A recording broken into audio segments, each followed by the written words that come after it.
That sounds good to me. Thank you all for joining the Conley Show, the 9th episode. Today I have Brent. Brent, I don't know if you want me to introduce you by your full name. Is it Cassity?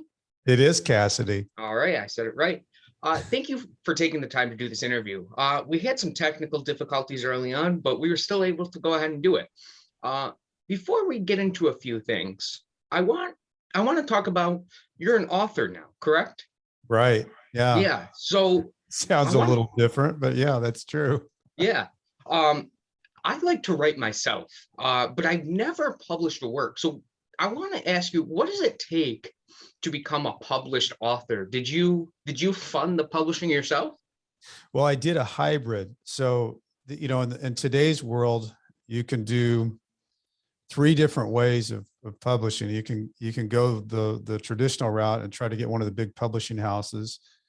And that's a tough road, just because, and I say that it's a tough road for a couple of reasons. One is it's tough to get a publisher to get you in and be recognized. And a lot of people have to hire agents and all the others into itself. And then you lose control over the process too. You might not get the title you want. Things that you would like to have in the book get taken out. All things could change. And then you have to go out and promote a book that maybe isn't the book that you wanted.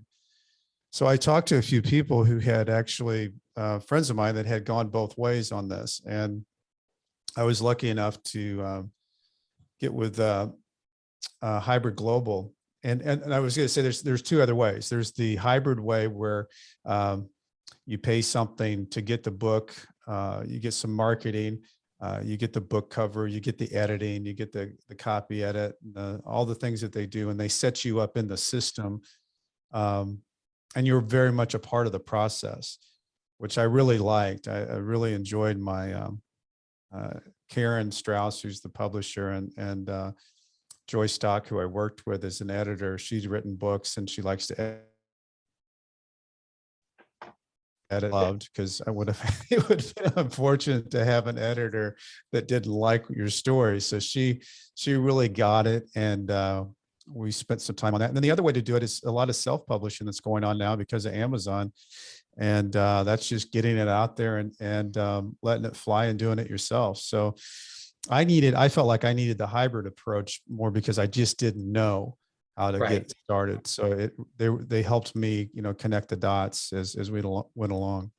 And it's funny, when you write a book, it took me about a year to write, and I'd never written a book. So, my purpose for writing the book was, I've had a lot of highs and lows in my life, and I thought, I really don't want that experience to go to waste. If there's any way that I could use my experience of what I went through, and be able to help somebody who might not believe that a second chance is possible, or they may be stuck in some type of situation where they feel like they're not getting to their potential, what is it that allows you to set yourself free? And mine's a memoir. So it's about, a kid that thought he was living a normal life, and things changed, and I had really good times and really low times, but through all of it, it's about a story of having to step through it. And that's why it's called Nightmare Success. I was just about to say, what the title of your book is, Nightmare Success. Is it out yet? It comes out in January. So the reason why I'm doing some of these podcasts is to kind of get the recognition of that there is a book coming out. And alongside that, I've got my own podcast coming out. Put out a teaser last week, and then the Nightmare Success podcast, In and Out, is actually going to be dealing with the topic of what happens when your worst fear becomes your reality. And I'm going to be talking to guys I was at Leavenworth with, and we're going to be discussing, life before prison, life in prison, and then life out of prison. And then mostly, what do you do? How do you get through it? How do you step in? And Nightmare Success, a lot of people say, well, Brent, what in the world are you doing putting those 2 words together? Those aren't normal words to put together. Right. But it's almost like an oxymoron. Yeah, they actually are. If you want to get somewhere, Austin, you have to overcome your fears. You have to walk through your nightmares. You have to figure out how to get through or around those things to set yourself free. So I actually believe anybody who has success of wherever they want to be in life, they get there by nightmare success, because even though they're scared to death, they're going to walk through what they have to walk through to get to where they want to be and finally set themselves free to whatever that is. Success means a lot of different things to a lot of It different people. does. Yeah. I talked a little bit about success to me means, now I never thought I would be doing a podcast. And here I am doing a podcast. I started out just doing audio. And then my dad told me, why don't you switch over to YouTube? So I started doing video. Now, one of the things I'm doing is I'm based out of New York right now, but I'm going to go move to Indianapolis. And one of the things we're going to do is build a studio so I have more equipment to work with. Now, you yourself, I see you got a mic there. What type of equipment did you get to start your podcast? Have you bought yourself a mixer yet? Do you need a mixer? I got a mixer right over here, and it's got sounds and oh, that's cool. Yeah. It's got all kinds of stuff. Get that up there. But yeah, it's kind of fun. So interestingly enough, Austin, I haven't had very much money to work with all this because it's so there's a guy that David Evans, who he's got a production studio. It's actually a lending institution, and they use production basically to build up real estate agents, with their social media and anything that they want to do with sound rooms and whiteboards and all that. So he actually told the guy I worked for, Jose, told us what we needed to buy. And actually we bought it in a package here. So it all came together. So we got 2 microphones, a board, and I'm just trying this out for the first time with you on the audio. So now the headphones you're wearing, is my voice coming through those headphones? Yeah. Okay. How about your voice? Is your voice coming through those headphones? I've got it turned down a little bit so I don't hear myself. Yeah, because I one time tried it where both voices were coming through headphones, and it almost like freaked me out. You could hear your voice. Yeah. So you've got the ability to turn that down. So I really am just hearing you. I can hear myself a little bit. And the only reason I leave that on is just because I want to make sure that I'm not moving too far away from the microphone, because David told me that I have a bad habit of doing that. Yeah. Well, so one of the people I watch, Joe Rogan, he's a big inspiration for me. Yeah. And he always tells people to move the mic back to their mouth, because a lot of people tend to do that. They do. Yeah, everybody I think wants to be Joe Rogan. I mean, it's funny. I watched Joe Rogan, when he was Fear Factor, and I loved his show. And then I've seen him as stand-up, and I loved him as stand-up. And then now he's the biggest of the big in the podcast world. His podcasts are fantastic. They are, and a lot of it is like he has guests like Elon Musk, NASA astronauts. But I think me and my father were talking about it. Why did he become so big? And I think a lot of it is because he was already famous. It was a famous person doing a podcast. Yeah. And he has all the top equipment. But did you know how much Spotify gave him? I heard it was $1 kajillion. 100 million. Yeah. 100 million. It's kind of like the Howard Stern money that he got for going to Sirius XM. Ridiculous amount of money. Like, good for him, but no one again is ever going to get that type of money. I feel like that. You don't do a podcast because you think you're going to earn a bunch of money. You do a podcast because you love to do it. Exactly. And I love the idea of it's podcast is the new radio of the 21st century, and everybody gets their own channel. I think it's really cool. And the thing about it is there's a lot of famous people that do podcasts and they don't do very well. So Joe Rogan really hit on something. And I think he's kind of like the everyday guy that he can talk to everybody, and he's smart. So he can talk about a lot of things. So it doesn't limit the number of people that he can talk to. Right. And he's got that, like, he'll drink on set, he'll smoke weed on set, and I think that's just kind of funny. I mean, that it is. Yeah. Yeah. No, and he's a very good host because, he'll lead them into something that he'll say, hey, and I don't really know anything about that. Tell me Right. more. I just don't know anything Right. about He it. I'm doesn't not an pretend expert to in know that field. everything. Right. I like Yeah. that. So what I was getting into is you said it took about a year to write your book. Now, Yeah. I haven't published, but when I write, I pick it up again, I put it down. It might go weeks at a time before I pick it back up again. What was your process like to writing a book? It's a good question because I had a friend of mine that I went to lunch with one day, and he had written a book, and it was a business book. And he said, I told him, I said, I really feel like I feel like I've procrastinated on this idea. I need to get and do it. What do I need? He said, just start writing every day.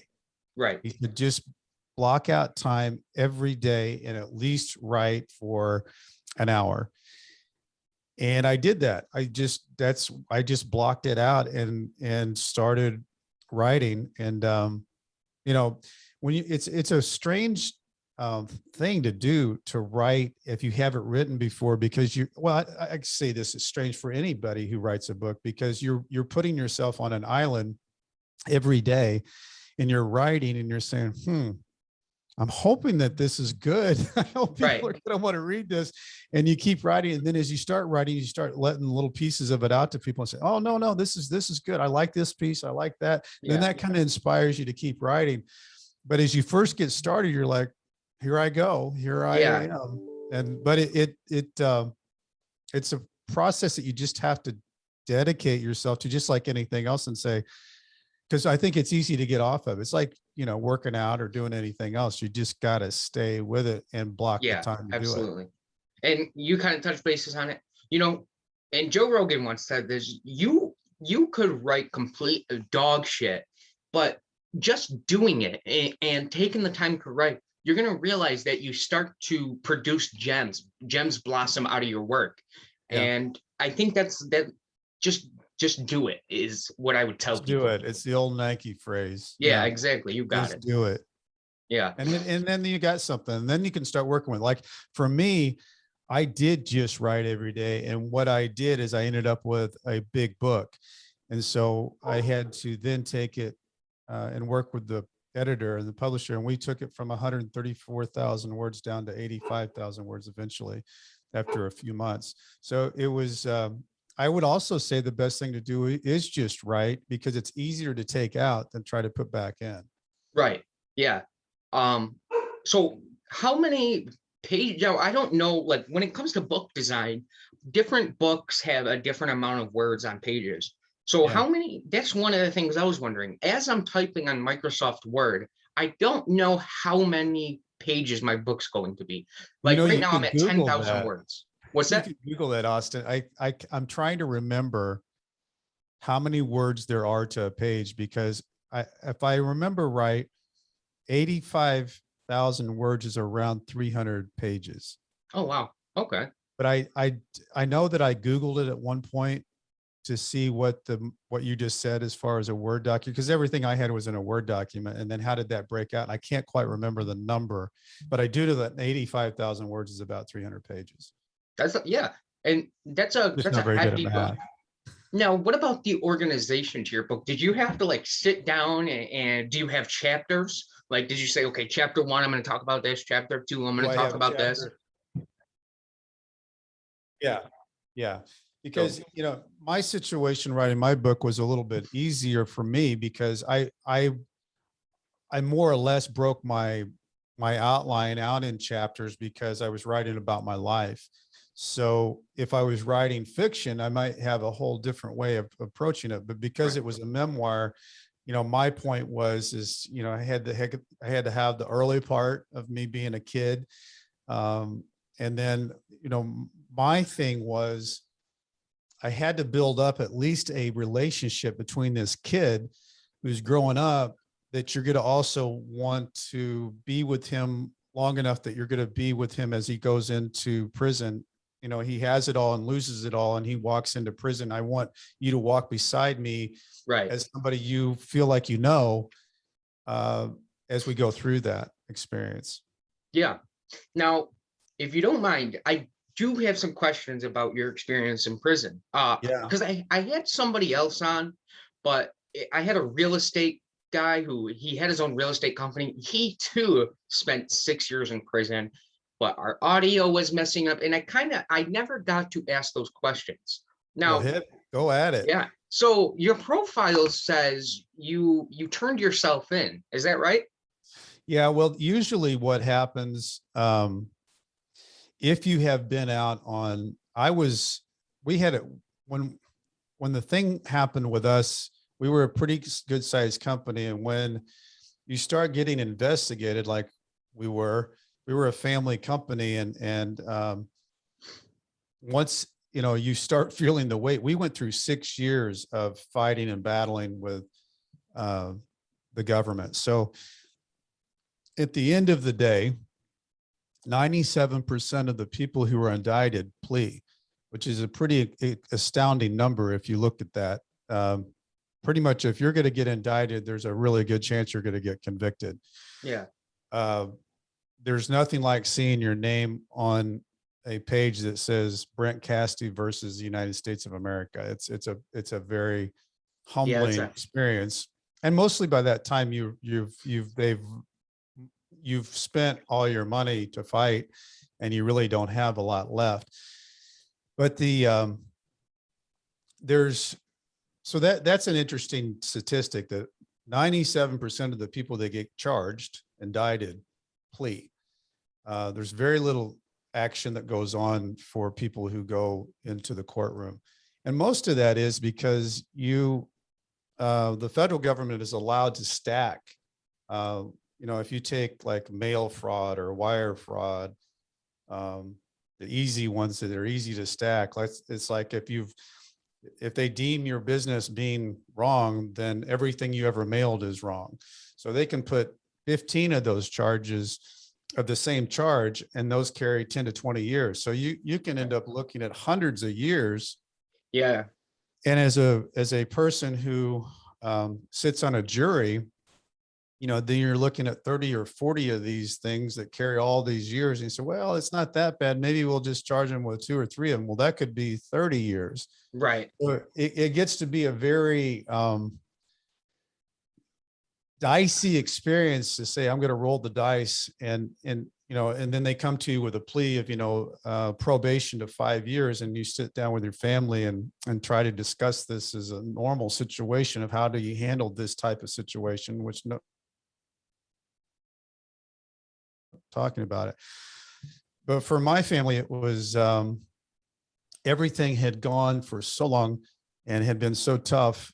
My wife and my daughters believed that we had done enough. We put up a good fight and we'd stayed the course. And they said, Dad, you can't go take a risk. We could lose you forever. So the fight in me is that I wanted to continue to fight, but I did end up dealing with pleading, and it was probably the toughest thing in my life.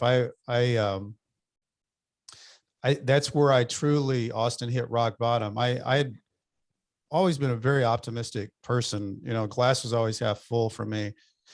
Played sports and really loved my business, and to finally agree to plea, I actually became very close to getting drunk that night before I pled and got in the car and was either going to run into a pole or kill myself in the garage. And it, like a lightning bolt, struck me and said, oh my God, what are you doing? What kind of person do you think people are going to think of you if you would do this? Because that's the weakest way to go out. Right. You get down this slippery slope and then, you start feeling like you're as low as dirt. And at that moment, I realized this isn't victimhood. I'm not ever wanting to be seen as any type of victim. I'm going to be seen as a survivor from this point on. Whatever happens, I'm going to step into it. I'm going to be seen by my family, by anybody else, is that whatever happens to me from tonight on, I'm stepping into it. I'm stepping whatever scares me to death, I'm stepping into it. And that's one of the reasons why when I got out, I really, I have a lot of gratitude for the fact that I have my family together. My wife's been with me. I met her when she was 13 years old. I was 15. I've got 3 beautiful daughters who are very accomplished and have done very well through all of this. And I really feel like I've been given a second I can talk to people about. I think there's a lot of, Austin, think about this. In the last 18 months, everybody's had a little smidgen of prison because of the lockdown. Yeah. Everybody, in the whole world. And it's that feeling of, I can't go where I want. I can't do what I want. They're making me, they're making me wear masks. They're making me do this and do, all of those things are making me stay home. For the first few months, people were in a situation where they'd never been before. That's a little bit of a touch of that. Yeah. Your freedoms are taken away. Everybody has something that they deal with, right? Yeah. What was that, Austin? So that's one of the questions I had is, after doing your time, what was one of the freedoms that was taken away that now you really appreciate? Is it just the waking up every day and having the freedom to do what you choose to do that day? Absolutely. It's the little things in life, right? It's getting up and, being where you want to be, do other things, but your free time is truly your free time. If you want to go walk the dogs, or if you want to go work out, if you want to be with the family, you want to try to go, somewhere, for a long time, if I was in the Eastern District of Missouri under supervision or out of prison, I had 3 years before and 3 years after that I had to call, and ask for permission to leave the Eastern District of Missouri. So that was a great experience. The weird thing about getting out of prison, though, is that, there's a thing that goes on, and I think it's something that happens in everyday life. If you've heard, Austin, that, being institutionalized. Yeah. Yes. Yeah. Well, it's used mostly as a prison term, but I think that it happens generally. In prison, somebody will get into a routine, even though they don't like the routine, even though they don't like being in prison, it becomes more familiar to them than being out and being free. And so the closer that people get to being towards the door of being free, they get scared. I know this world better than I know this world. Right.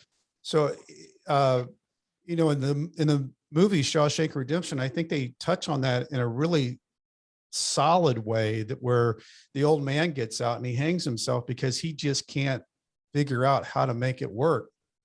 I think people get institutionalized outside of prison. They get into a bad job, or they get into a bad marriage, or they get into whatever it is that happens, and they don't where they want to be, and to be in the same bad situation that they're in. So that's the thing in prison or outside of prison that I think is important is that you keep yourself focused on being you, what makes you you, so that you don't lose yourself either in prison or in the prison in your mind. Yeah. I think everybody has their own experiences in their life create prisons in your mind. And then that question is, Austin, how do you break through that? How do you, yeah. No. So before I forget to ask this question, what type of business did you own? So we had 3 different types of businesses, but the one that we were mostly known for, we had, my dad had a business that I joined 10 years after he started. It was the business of a partners, whatever the case might be, that you make arrangements ahead of time. So funeral arrangements ahead of time, so that your kids or your wife or your husband or your partner doesn't have to deal with those arrangements alone when you die. Yeah. It's all taken care of. Everything that you want, from what you're going to pick as your service to your casket, your urn or whatever is all taken care of. So it's prearranged. And that was the company that grew from one state, one funeral home to 25 funeral homes in 22 states. The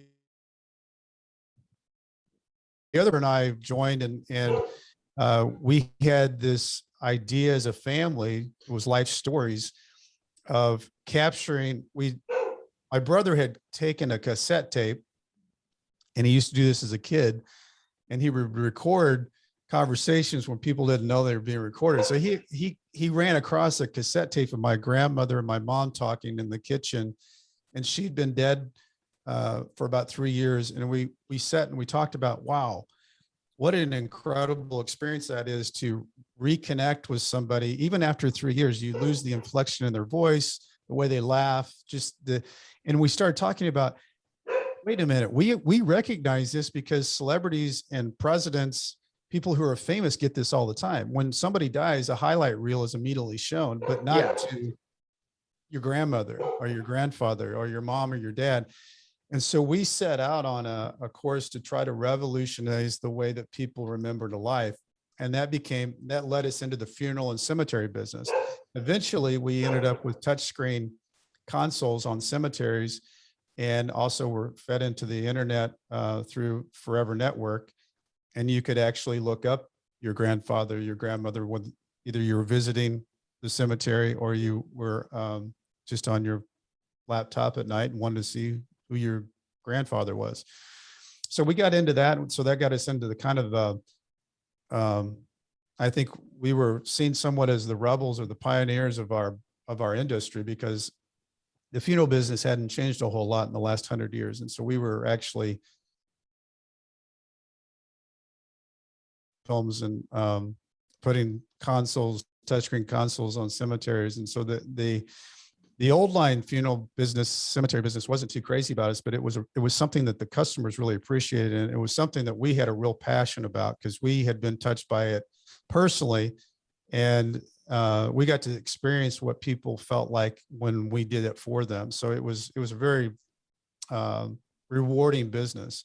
And I liked the cemetery business too. It was a business where you could create something, an estate or a big community mausoleum or something beautiful that you knew that was going to be there long after I was gone.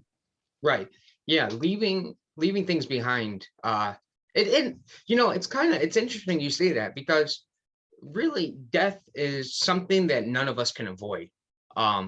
So in one of the things, it blows my mind. I made a joke one time that I can't even afford to die. Like if I was to pass, like it costs a lot of money, your coffin, your funeral, that's something that people have to keep in mind. I don't know. It's true. Yeah. And that's why I think the prearranging part of things was a real help to people. And there's always things that happen, because we saw a lot of it, where people are trying to do the best they can when somebody dies. And when that family gets together, there can be real arguments about what people believe that mom or dad wanted. Right. Whereas if it's just written down and mom or dad or the casket they were get, then there's no question. You're just fulfilling what they wanted. So there's a real reason why that's a good idea. And I took a lot of pride in that. The thing that took our company down is the other side of our business, which we owned insurance companies that funded those prearranged funerals. And I never was interested in that side of our business, even though we owned it. But my dad was very much into investments and insurance and that. And he had his pocket of people. I looked at it as a necessary evil where we dumped our money to be able to do what we did so that we could fund what we were selling. Eventually, what it came into is that we'd paid out over $500 million in death claims over 25 years. But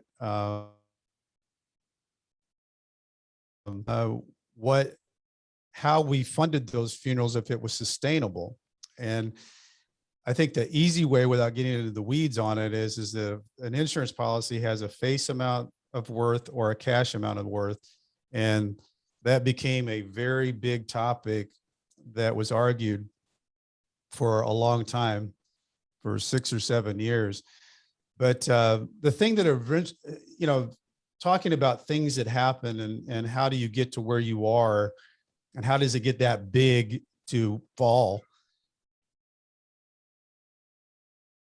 And he was very smart, maybe too smart for his own good.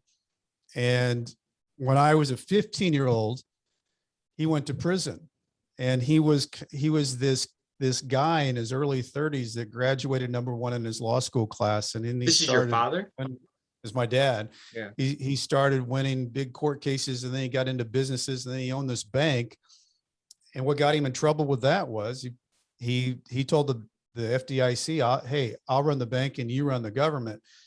That didn't set very well with the government people. And he eventually pled and served 6 months in Marion. And you would think, don't do that. You don't get so big or so cocky to tell somebody that big that that's what you tell them, and that gets you in trouble.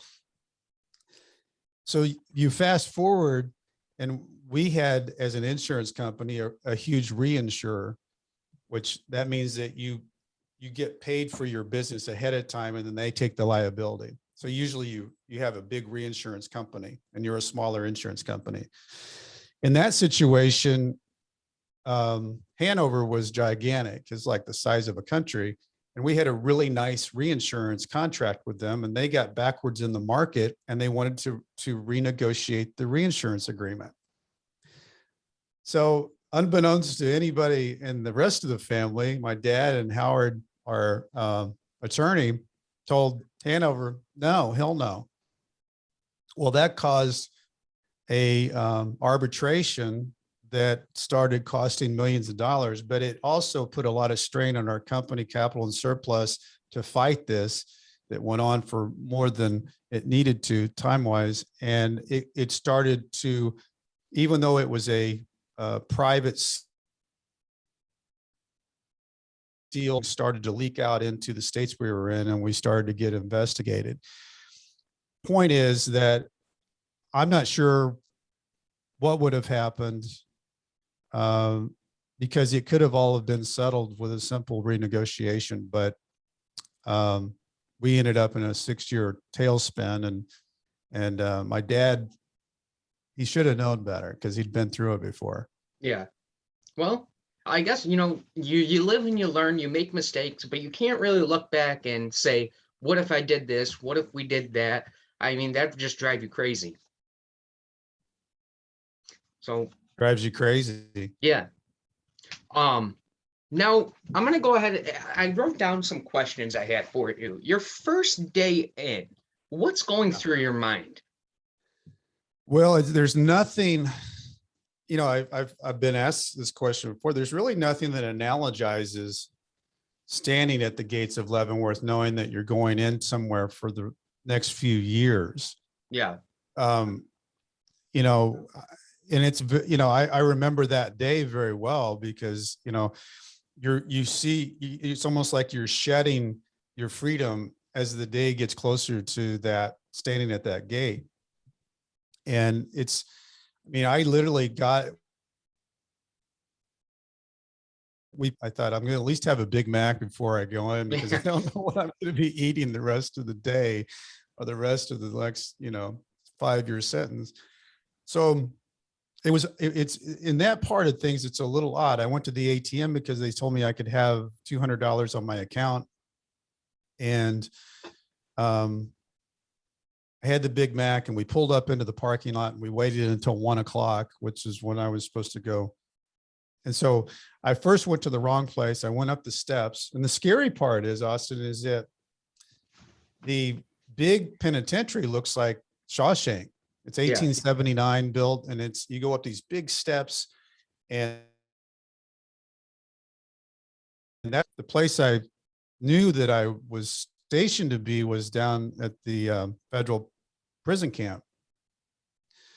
So I went up these big stairs, and they said, I said, I'm here to voluntarily surrender. And they said, not here. I said, okay. They said, you go down and stand by that the trash dumpster down there, and there's a gate, and they'll buzz you in. I thought, wow, if that's not ironic. So I went down trash dumpster. I remember it was January 14th. So it was cold in Kansas. The wind's blowing through. I had given my coat to Julie, and I'd hugged my wife and my brother and my mom in the car. And I'd taken that coat off because I didn't want them to have that coat. So I'm standing there and the wind's just gusting through there. And I remember Julie getting out of the car and she was running the coat to me. I said, no, I don't want them to have that coat. Yeah. So eventually the gate opens, this big, huge gate. And then you walk in one step and that gate closes, comes down, and another gate opens. And then you walk into this place in this cage and they say, who are you? And you say who you are. And then you walk out of that cage and you walk into this basement of this gigantic prison. And they get you, they ask you questions, they take your stuff. And then before you know it, you're being walked down into this cell in this basement and the doors closed. And the first thing you realize is you don't know anything and they didn't tell you anything. Right. That's the first thing that you really feel, is that you don't know anything. And then the thing that really runs through your mind, Austin, is, do they know I'm not supposed to be up here in this big penitentiary? Because who knows? Yeah. So I sat there and set up, and there was another guy that came in, and he's nice looking, 32-year-old guy. And he said, I'll be damned. He said, you must be doing the same fucking thing I'm doing today, checking into prison. Yeah. So I really hit it off with Jay, and he was a guy that owned a sporting goods store, and his story was really interesting. And we sat there for another 2 hours wondering what in the world we're doing. And finally somebody came to us and they took me, and you go into this room and it looks like dead bodies up on this pile of clothes. And so you they tell you to strip down completely nude. And so you strip down and you throw your clothes into this pile, and then they slide these like prison. I had a t-shirt and these khaki pants and these blue weird shoes that you slip on. And then I kind of was bothered by the fact that my t-shirt had like an old blood stain on it. So I was kind of freaked about that. Of course, before they do that, they have you bend over if you've got any contraband, and they do all that, which is very dehumanizing. But I knew it was going to happen because I'd read about it. Then they take you into a psychiatrist and they ask you if you want to kill yourself. And the answer is no, because if you say yes, they'll take you to the hole until you figure out that you don't want to do that. So you do that. And then they take you to this lady that looked like a straight out of a movie. She has old blue dirty windbreaker on. It said Leavenworth, and she had this like witchy looking hair, and she was smoking, and her whole thing, she had this huge 3-ring binder just to make sure. I guess the whole purpose was that I was Brent Cassity. And at that time I was hoping maybe there was another Brent Cassity. I just go home. Yeah. So we went through that. They shove you back into the deal, and you sit for another 2 hours. I'm supposed to be. So eventually Jay and I are taken out of the cell into where we came in. And there's a little minivan sitting there with the witchy woman driving. And we go around the big penitentiary and go into the down the hill to where the prison camp is. The prison camp is one of 3 camps at Leavenworth. It's in the nation that has the big fence and the barbed wire and everything, because it had originally supposed to have been a low, but it didn't get accredited. So they just left the fences and everything up. Most camps don't have fences. This one did. So you had all that freaky looking stuff when people come visit you. Interestingly enough, Austin, you walk in, and if you've ever seen them around to see the new guys, because there's nothing else really going on. If there's new people coming in, you want to see what the new people look like, because they're going to be living with you for a long time. So they gather around. We're standing there, We look down one hallway, and the place looks like an old rundown school, elementary school. It's the best I can describe it. Even from the outside, it looks like a rundown elementary school. And so we walk in there, and there's two hallways on a V, and there's a cafeteria in the middle. And you can see on the outside, there's the A block, the B block, the C block, and the D block, and that's where people live. And then there's two hallways. At the end of that hallway, there's a gymnasium. At the other end of the hallway is where the commissary is. And that's managers and the counselor. On the other side, you've got some medical nurse people. So that's your world. It doesn't get any bigger than that. That's just what it is. So the next thing that happens is they need to prisonize you into their clothing. So the guy comes up to me, Wilson, and he looked like a little Nebraska linebacker. He was, all tatted up. He looked like a military guy. And he said, all right, you guys need to follow me. I'm going to take you to where you need to go. So we follow him. We go down into, and if you envision this, Austin, it's like you don't even have to come up with a movie version. It's already movie set ready. So you walk down, and in this hall, you open this door, and you got to walk single file line down these stairs, and you go in, and there's this really low ceiling with all these pipes and stuff, dark. And we're in the bottom of this prison. And we walk back there. There's some guys sitting on plastic chairs watching this TV down there in the dark. We go down into this cage, chain link fence, says keep out, but obviously we didn't have to because we were with Wilson. We walk in, and they throw us 3 T-shirts. They didn't have our uniforms because they'd run out. So they said, you just gotta have to wear what you got. And we don't have any pillows, and here's your sheets and blankets. And you get 3 socks, you got 3 boxers, 3 T-shirts, and normally would have had 3 khakis and 3, and they gave you these black boots to wear. And you're carrying all this. You're carrying all this stuff that and so then you walk in, and Wilson said, hey, you're going up to A2. We call that the ghetto. After you've been here for a while, you might be able to go down and live in B1 or C1, and that's what we call the suburbs. But you're going to get yourself the full meal deal in A2. So we walk in upstairs to A2, and it's cinder block, concrete, 50 bunk beds, and each place has a locker and a plastic chair. That's your world. So we walk back, we see and look into the bathroom, and there's 3 urinals, 3 showers. That's your world. And so I get to where he says, this is your bed, Cassity. And Jay was 3 down. And all of a sudden this guy comes up, and he looks like a boxer, short boxer, just built like a square. Yeah. Hispanic guy. And he says, you must be my new bunkie. He said, you're going to need some help because it doesn't look like you've been here before. Yeah. Super nice guy. And he says, first thing we got to do is you got to get your bed made, and it's got to be made military style because the warden comes here every week and he inspects. So we don't want you to get in trouble. So anyway, we start talking. Start talking about where he's from, where I'm from. And he says, hey, I need to take you over to this guy because this guy is one of you. Thinking, okay. So I walk over with Romo. Romo's who is the boxer, Hispanic guy. He introduces me to Jim Clark. Strangely enough, and this is like make-believe small world stuff, Jim Clark went to my high school in St. Louis at DeSmit. We both played basketball, and he's 8 years older. Very weird. Yeah. Small world. Very smart. Jim's been there for a year. He starts kind of giving me the layout of what I need to do. That I need to go down to the chapel tonight, and they'll give me toiletries because we didn't have any. They don't give you any until you go to commissary.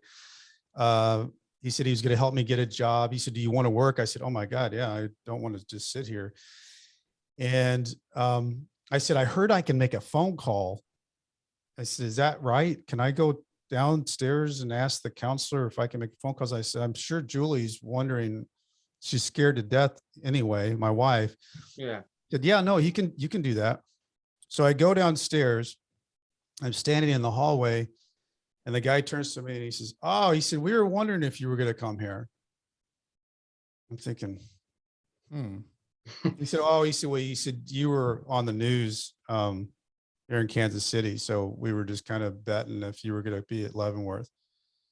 I thought, well, that's not good, because I don't know if what these guys saw on TV, but most guys get the opportunity to come in anonymous. So I was just hoping that they hadn't already prejudged who I was and what they had seen. And so anyway, I finally go in, and the counselor, Goodwin, he said, "Oh, come on in."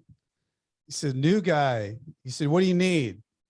And I said, "Well, I was wondering, can I make a phone call to my wife and tell her that I'm okay?" And he said, "Yeah, sure thing, Ray."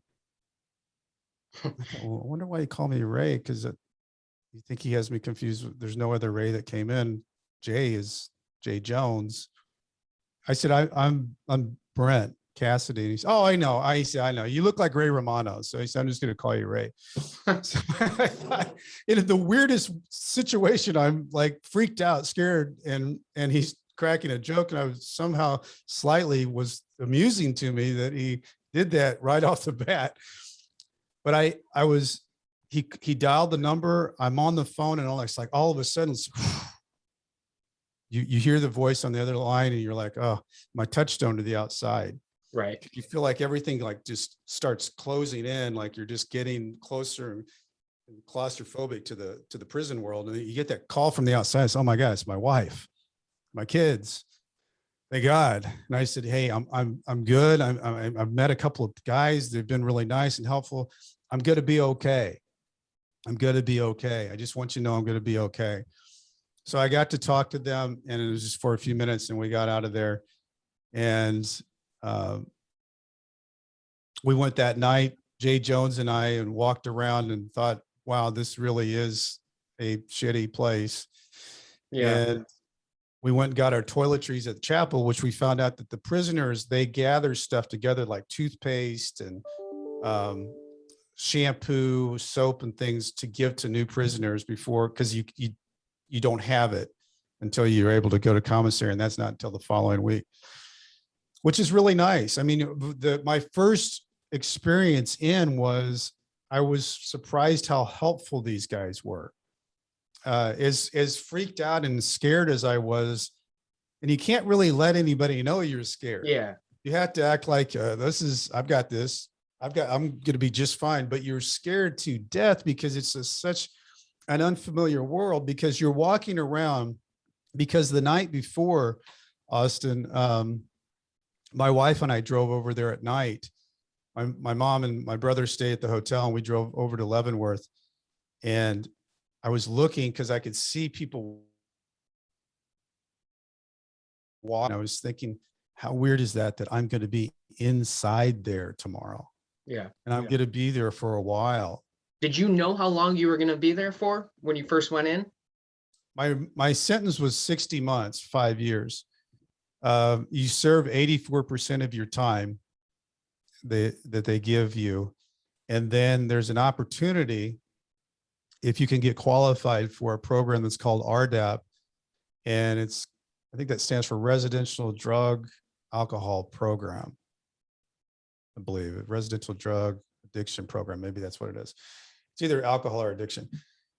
And if you get into that program, you can get a year off your sentence, but you can't get in trouble. You can't get any shots. And in my pre-sentence report, the guy that was doing my pre-sentence report, the federal officer, who was a very nice guy, I got along with very well. He said, "Brent, I'm going to ask you, do you drink?" I said, "Yes." He said, "Do you drink to relieve the stress that you're under with this situation?" I said, "Yes." He said, "Do you drink daily?" I said, "Yes." And he said, "Well, I'm going to recommend you for the RDAP program." And he said, "If you get to Leavenworth, it'll be a recommendation in your file, so you know, and then it'll be your job to get into the program, and you have to be evaluated by the doctor."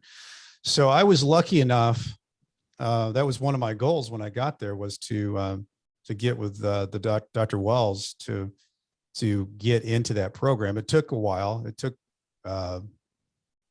15 months, I guess, to finally get into the program. But once I was in, that reduced my sentence.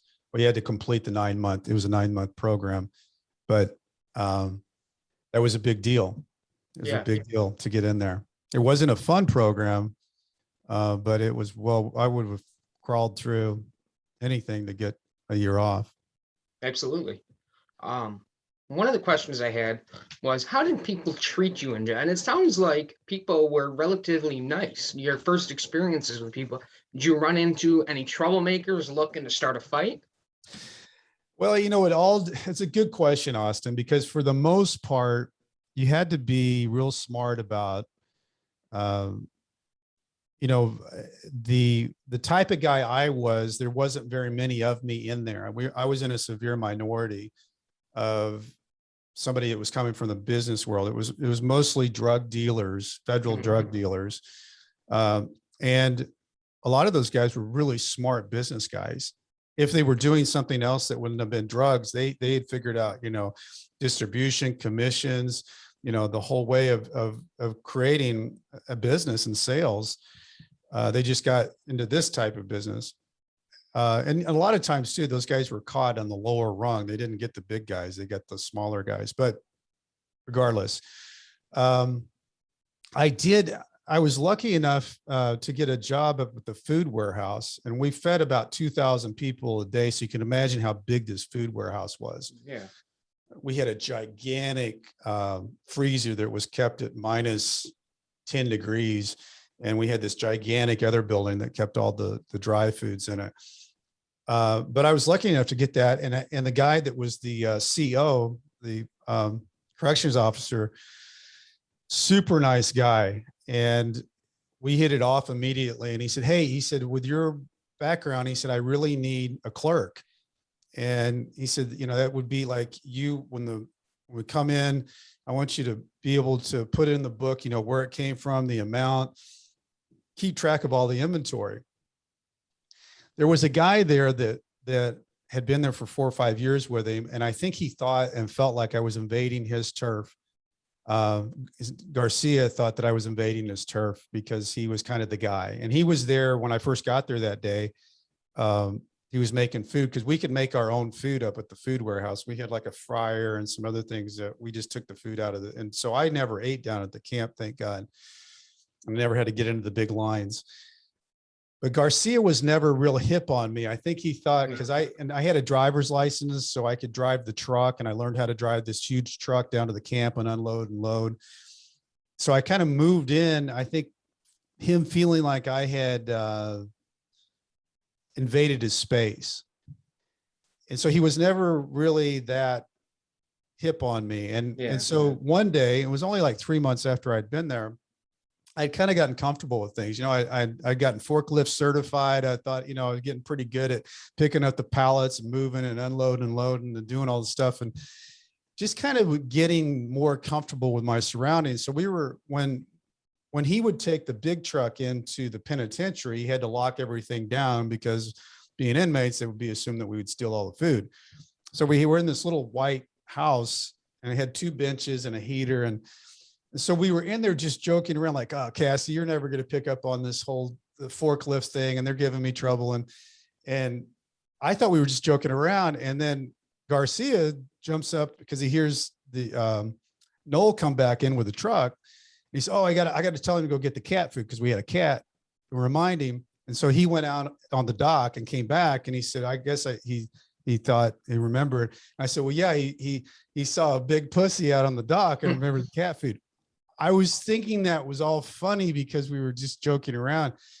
Garcia got this like really weird look in his eye, and he came at me and just started wailing, just going crazy nuts. And I put up my arms. At first I didn't know if he was joking. And the other guy that was there, he grabbed me. He said, Garcia, what are you doing, man? We're all joking around. He said, well, you can't, Cassidy can't call me a pussy. And I was, prison rule is you can't call somebody a bitch. Right. Pussy. Well, but anyway, and I realized that day when I was walking back, because it was about a mile back to the prison camp, I have got to make sure I am not at my country club or at work joking around with the guys. This is prison. I got Yeah. to watch myself. I had fallen into this thing where I was not being mindful of the people and especially Garcia, who kind of had it in for me. And he probably was looking for a way to show me who was boss. But that didn't happen again. But I'll tell you something that weird that happened was it's all about respect in prison. So Romo, who had spoke for me, the Don't Bother Cassity, about a year and a half later, he comes up to me on the track when I'm walking and he says, because I didn't tell anybody but Jim Clark about this whole experience, because I didn't want anybody to know, because if they find out that somebody's had a fight, they'll strip everybody down and look for marks and send those guys to the hole. So you don't tell anybody you've been in a fight. Yeah. And if there is a fight, nobody talks about it. But Romo comes up to me a year and a half later, Austin, and says, "Hey, did somebody lay hands on you?" I said, "I don't know what you're talking about." Romo's only got 5 months left to go out. He's done. And he said, "Well, I heard somebody laid hands on you." And he said, "I heard it was Garcia." This is a year and a half ago. And I said, "Romo, it doesn't make any difference. I mean, we continue to work together and it's all good. It's why." He said, "Well, you don't understand. It's about respect." So anyway, he went to Garcia and wanted to take him down to the basement and fight him. And Garcia hugged him and told him he loved him. And just completely did all the things that you lose all respect for in the prison world. And Garcia just kind of melted and Romo, he showed who was the main guy. But it's a weird dynamic in prison. The respect thing is because you don't have any money, you don't have everybody comes in by themselves. So it's this respect issue in prison is it's a real thing. It's different. It sounds it. So while you were in prison, how did the guards treat you? It depended. I mean, there were some, like I said, that I worked with at the food warehouse, and totally just like it was you and me talking. Right. And then there were other guys, especially the guys that kind of had a chip on their shoulder, especially for white collar guys, that they thought that we were too good or too something. Like they just had that opinion. It wasn't anything that we were doing, but some of those guys would treat you a little bit differently. Mostly the thing was to stay out of the way, not say too much, and not try to, raise any red flags. That's what I tried to do. And for the most part, I didn't really have any issues with prison guards. There's only a couple there at a time anyway. They're basically babysitting at what we called the bubble. They'd sit into that glass thing and look out. And then the only time you really get involved with the prison guards is at 10 o'clock at night or 4 o'clock in the afternoon and 10 o'clock at night, they do a count. And that's truly what it is. They come in, they yell, "Count." Everybody stands at the end of their bed and they count you like cattle. And that's just to make sure that nobody is trying to escape and it's a big deal if you miscount, because you'll get a shot and it'll be counted as an attempted escape and all those things. So you do not ever miscount. And even when you're out of prison, you at 4 o'clock and 10 o'clock thing kind of rolls around and you're thinking, where am I supposed to be? And then they count you through the night. That's the one thing I had to get used to. They count you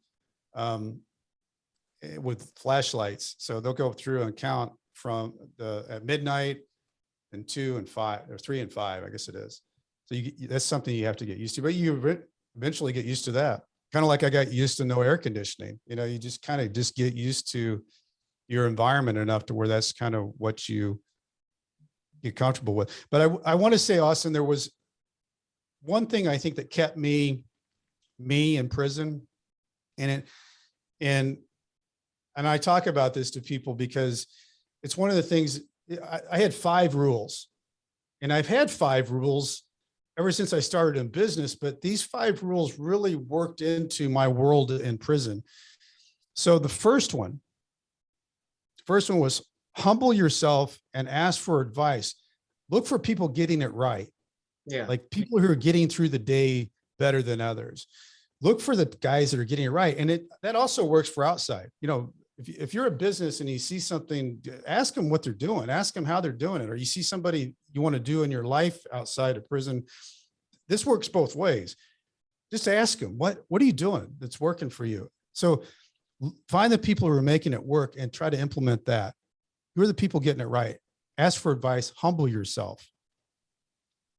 2, I think most people have seen that Shawshank Redemption movie, and Andy Dufresne, who's an innocent man, goes in and for 19 years, he chips through the wall every night. His goal is to get to Zihuatanejo. He's vividly got it in his mind on what the blue waters look like, and he's going to fix up the boat and the little hotel. And every day he's got those holes in his pockets, and he lets out the rocks of the wall, and that's kind of his victory for the day. And he's making progress, but he's doing it for 19 years.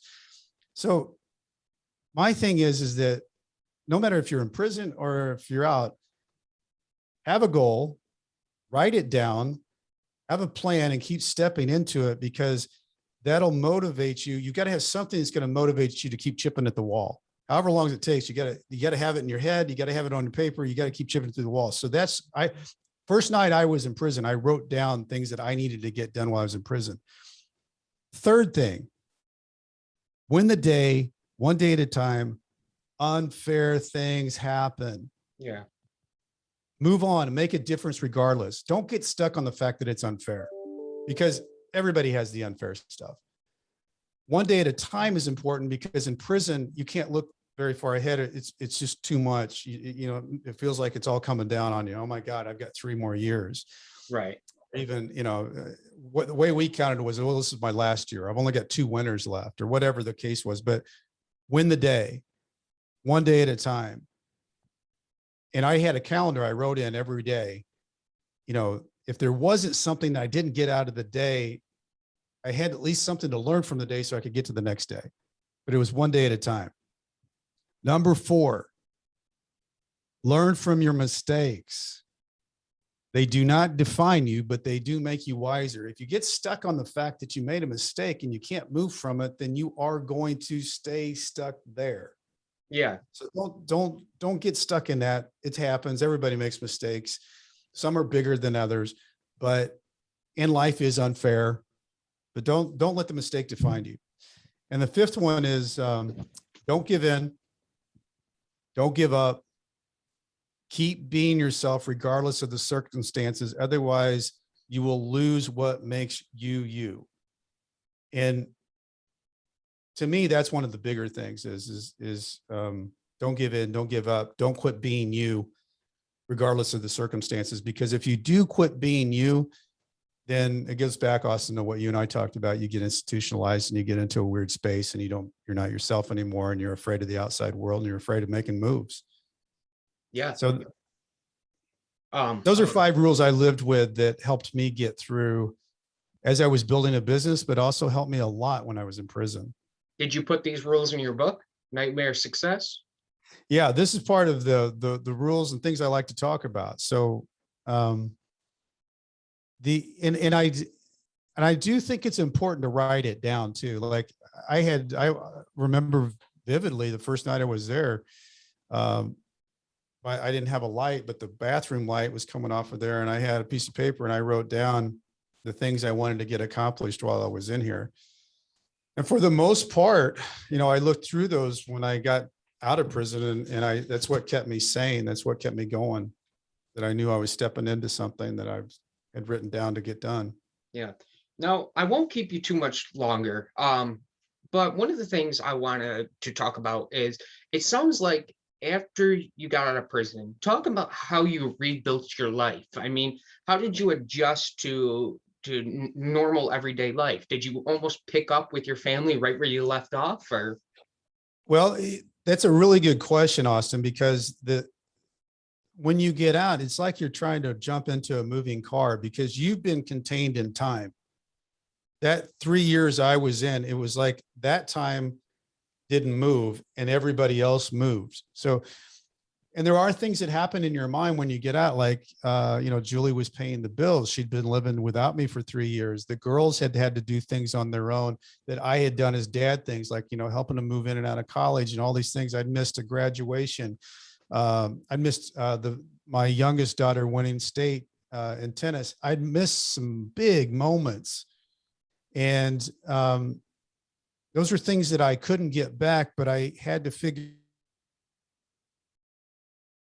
out the world here, being dad. And, the main thing is just be myself. And luckily I had a great family that, Julie saw me every weekend. She drove to Leavenworth every weekend. And that was the one thing that kept and the kids were going to school on the way so she could pick them up.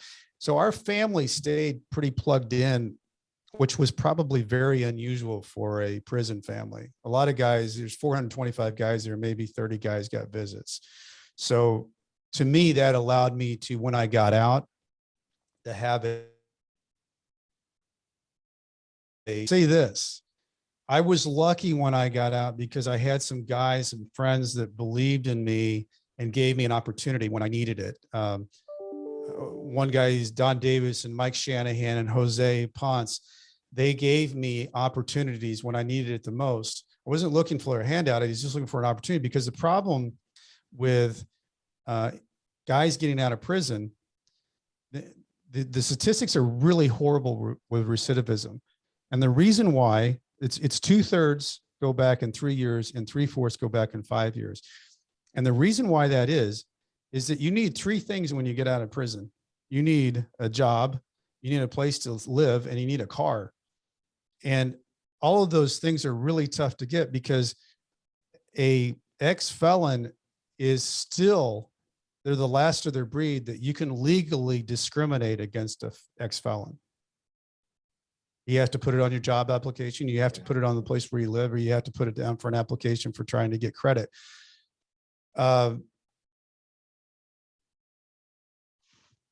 Changes in the environment for guys that get out of prison, because it's hard enough to get back into the world, but it's twice as hard when you're trying to find a job, you're trying to find a place to live, or trying to find a place to get around. That needs to change. And I don't think people are aware of enough of it. There's 25 million ex-felons in the United States. There's 2.5 million in the prison system. And that affects a lot of families. Yeah, it's a lot of people. It is. But for me, I have a lot of gratitude for the fact that I'm able to do and use my experience getting out of prison in the sales world, that Jose lets me work on with sales agents on how to build their business and sales techniques. And then on the other side of things, letting me do moonlighting, writing a book, and doing podcasts that hopefully I can continue to try to help people who are in the same situation or not in the same situation. But everything's relative to people everybody has something that's going on in their lives that they want to overcome. Right. Yeah. You don't have to go to prison. You don't have. Yeah. No, that's not my message. Everything was very well said. I really appreciate your time. Now, let me ask you, before we wrap it up, how important are other people to your success, like your family? Like having the right people in your life, having the right support, the right people who believe in you. How is that super important? Especially when you're doing things like writing a book or running a business. How important is other people? I think it's everything.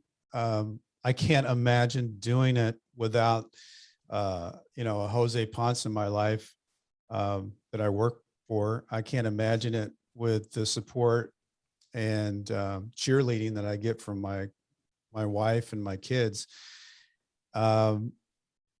It sounds really odd for somebody who has gone to prison to say I'm a lucky guy, but I feel like for all the experiences that I have had, I feel a lot of gratitude and pretty darn lucky to be where I'm sitting today. Yeah. Well, I hope the best. Now, the book again, Nightmare Success. It's not out yet. It's coming out in January, a few months. Right. And so you can go to brentcassity.com. I think it's going to be, Austin, in a week or two, that there's actually, you'll be able to pre-order the ebook for Kindle, and that'll be like the first launch. There's actually a button you can hit on my website, brentcassity.com, but it'll also be on Amazon. So here by the end of October, I should be live in the world of the pre-order and the Kindle version. And then the real book comes out in January. And then I've got the podcast, which Austin, I've got my podcast starts next week. And I'll be interviewing guys that I was in Leavenworth with, and we're going to talk about, explore the topics of how do you overcome things, and for them, life before, life in, and life out. Have you come up with a name for that podcast yet?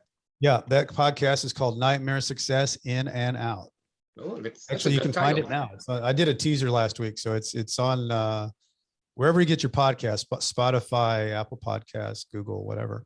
Sounds like something I'm gonna have to listen to. Brent, I would really appreciate it, Austin. I need all the listeners I can get. Yeah, absolutely. And like we said before, you do it because it's something you enjoy to do. You think you're not going to think you're going to completely fail. Like, I don't do a podcast because I think I'm going to get a bunch of listeners, but you do it because you enjoy talking. And I really enjoyed talking to you today. It was good. It was informative. All my questions were answered, and I'm glad that you're doing a lot better. You're no longer at rock bottom. So I appreciate that. A good thing. Yeah. Yeah. Austin, I really appreciate talking and enjoy talking to you. Yeah. Thanks for the opportunity. I appreciate it. You're welcome. And then maybe down the road, once I get like I said, this is only episode 9 of my podcast. Maybe we'll go for round 2. I'll have different questions to come up with. Maybe it'll be more focused around business. That'd be great. Yeah. Yeah. Like I always say to all my viewers, as always, stay curious. Thank you. Stay curious. Yeah. Yep. Have a good one.